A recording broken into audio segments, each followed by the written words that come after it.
Well, guys, this can't be good, right? It smells like I burnt up a belt. I burnt up something. Let's see what it is. What is up, guys? So today we're talking a little bit about Dodge Magnum, and well, it broke already.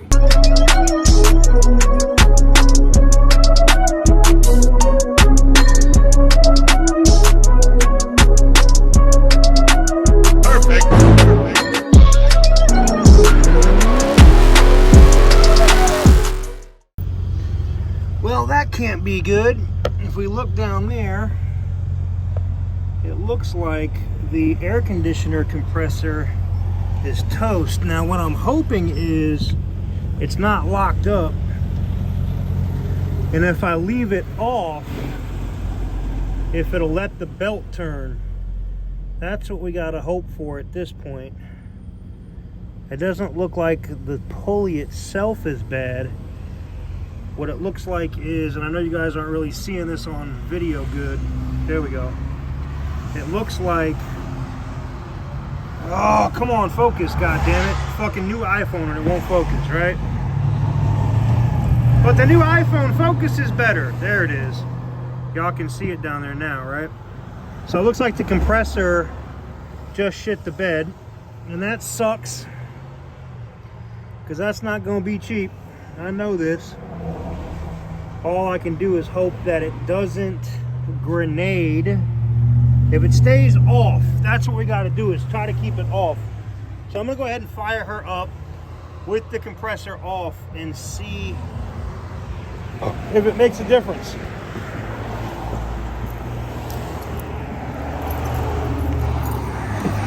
Ah, balls. You know, that really sucks. For real, it really does. It sucks. I can't believe motherfuckers they see me here on the side of the road and they still want to stay over here in this fucking lane and play games. All right, so that is off. Everything is off.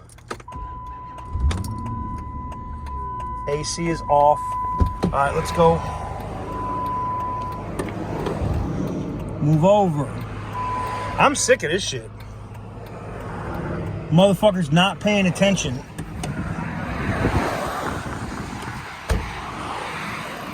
Alright, let's see if we're good over here.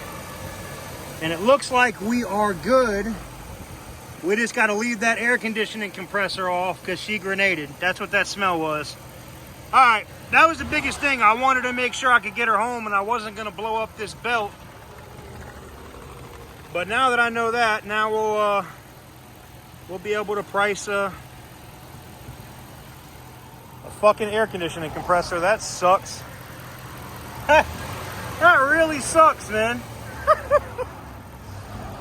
Well, at least it wasn't horrible. I thought it was going to be a bad thing, like a bad repair, or like a grenaded compressor.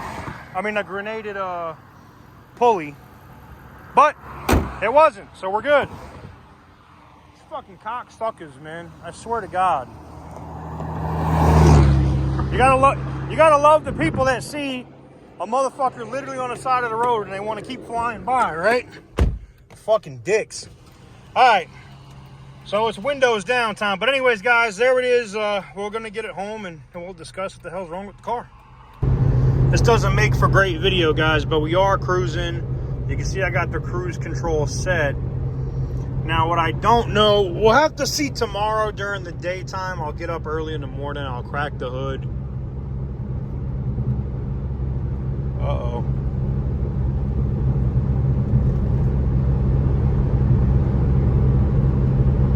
Sounds like I'm hearing.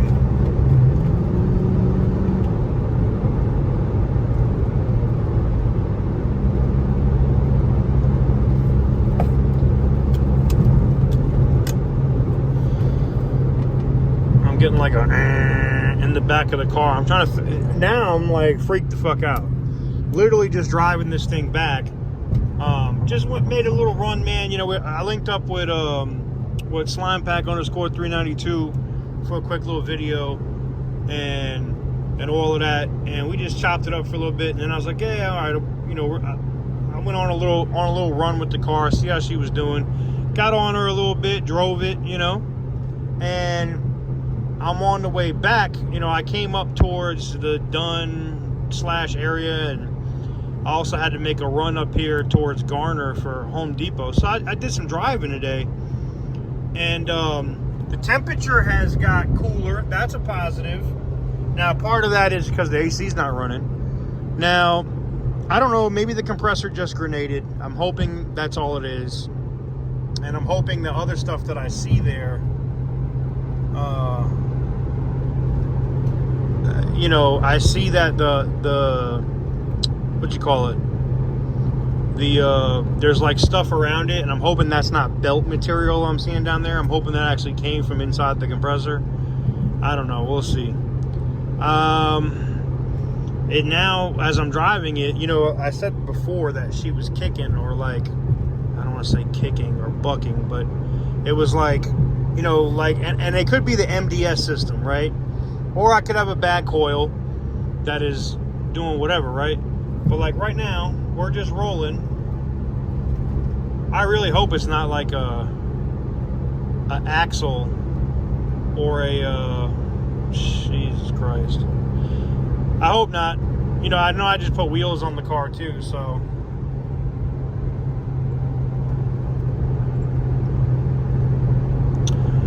we'll see, man.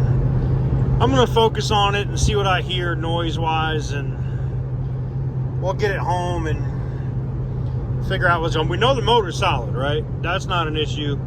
Now, doing the swap and putting stuff in here, when the shop put it in here, it didn't have the air conditioning and all the other, you know, it had the alternator and all the other crap on it, but there was no air conditioning compressor with it, so they had to use this other system. Now, I don't know if maybe the motor was putting out too much. I don't know. It's going to have to go to a shop. I'm not an air conditioning person. And I'll price out some air conditioning compressors, but here's the content. You know, y'all told me that these cars weren't reliable, and I thought, you know what, I'm going to just nip all that in the bud. We're going to throw a fresh motor in it and call it a day. And boy, karma's a bitch, huh? Yeah. All right. I'm over here, you know, cheesing, thinking I'm doing something. Challenger's going to go to Copart. You know, I'm getting a lot of my money back out of the car from the Challenger, thinking, you know, you know, I'll spend the little 10 racks and we'll throw a motor in this thing, and, you know, for the money that we had into the car, I'm like, no big deal, but it looks like I'm going to be buying an air conditioning system too. We'll see how it goes. It could just be the exhaust that I'm hearing too, because that is fairly new. You know, when we did the motor stuff, they did the exhaust work too. So, anywho's, well, get it home, man. And no check engine lights though, so that's a positive. You know, I'm gonna plug the scan tool in it early in the morning, because I know this nighttime video is kind of like a potato for y'all. So we'll so I don't know if y'all can hear that.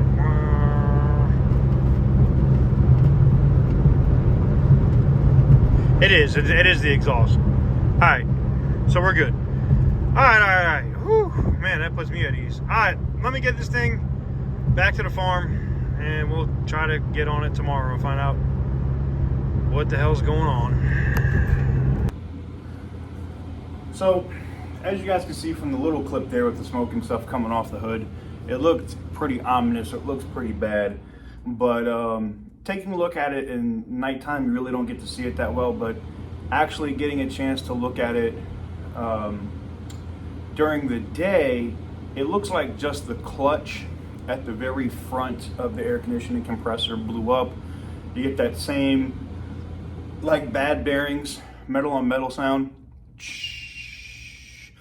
And I thought it was the tensioner pulley. That's what I thought initially. It's one of the first things I said about the car, is that I thought maybe the tensioner pulley was going bad. Like something might have been wrong with the tensioner pulley, and it was something that I figured that we needed to tighten up. So I know you guys are probably saying, well, so what are the options? What are we gonna do to fix it? Well, I got two options. I could take it to a shop, and I could have a shop. I could hope that it is just the clutch and the entire compressor didn't grenade inside, which would probably also destroy the condenser and a lot other parts of the system. A lot of you guys don't know, like when a compressor blows up, a lot of people just think, oh, well, I'll just replace the compressor and the car is going to be fine. No, no, it doesn't work that way. Particulates, little pieces of metal, other crap goes through the system and it just clogs up and destroys the rest of the system. I'm hoping for me that it's actually just the clutch, because if it is, I could just get the clutch replaced and the compressor could possibly just be fine. And that's something that's not in my wheelhouse that I would probably take to a shop. Or if it is still the clutch, I could also just say screw it and buy an entire compressor, which I think worst case scenario, like the most expensive one I found was like 300 bucks. Buy the compressor. The thing that sucks is because of the location, you know, like on the Aspen and other 5.7 and 6.4s, the compressor's kind of like up top and it's easily to access, or mostly like on the trucks with the 6.4 and the 5.7. This one is at the very bottom.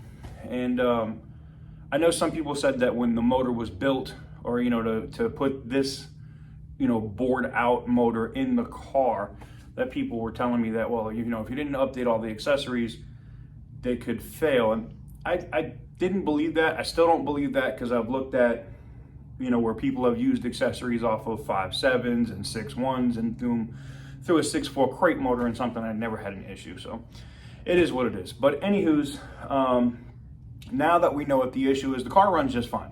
It's hot. You know, good thing for me is it is now October. We are getting into the winter months, or the cooler time period, so I don't have to stress so much.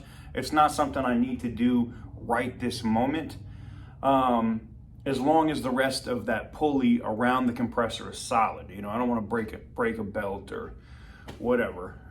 So we're going to address it because it needs to be addressed. I want to do a transmission service on it. I just noticed that really when you hit it hard and you're really hard on RPMs, it'll stay up. The power band goes all the way up to like 5,000 RPMs and it kind of sits there and the car's really not flying, moving anywhere. So, you know, there's going to be some suggestions. I might talk to you guys in the Mopar community and you guys can tell me, what do you guys think? Should I keep that? I think it's a Mercedes built transmission that's in that car. Should I keep that in there and go for like an AMG kit conversion where I can like toggle it between like balls to the wall and normal everyday driving? Or do I just tear it out and put a turbo 400 in it and a 4.9-inch rear end and call it a day? Let me know what you guys think in the comment section down below. I want the car to be a good, solid daily driver. That's just it. And I also want it to be different. And I want to be able to, when I go to events like Scary Fast or YouTuber callouts or whatever, I want the car to be able to run like a scalded dog down the track with some drag radials on it. So, you know, dual purpose, be able to have fun, but also be able to throw my gear in the back, almost like a truck. Because, I mean, it kind of fits that Tahoe Expedition-ass type of play. Like, I'm willing to even bet, you know, I was looking at what the towing capacity was on it. I bet you I could put a hitch on it and pull another car around with it. So, we'll see. I have a lot of different ideas from the build, and we're going to talk to you guys and see what you guys think about it, on whether or not I put like maybe a Trackhawk drivetrain in it. And what I mean by that is the all-wheel drive system. Maybe made it up to the 6.4 and run it same way like I'm talking about doing. Track it, daily driver it, do what I want to do. But I want to look at the downfalls of it. Thanks to all y'all in the comments. You guys have been blowing me up about Junkyard Dave. I went over and checked out the videos. I'll continue to do so. If you guys find somebody else that does stuff on these Magnums, let me know in the comments. I'll check them out. But anyways, guys, yeah, that's it. We'll see what happens with it as we continue to move forward with the car. Hopefully, right now, that's the only thing that has completely grenaded and failed, is just that clutch or the compressor. I won't know until it's actually torn apart, and I'll try to find that out here in the next coming week. But with that said, thank you guys very much for watching. If you can't tell, I've been traveling and it's not the best weather where I'm at. Yeah. But it is getting to that season with the leaves and stuff, so I'm probably going to get the drone out and get some cinematic footage at some point with something. So, yeah, with that said, thank you guys very much for watching. Stay tuned for all of the Dodge Magnum content coming soon.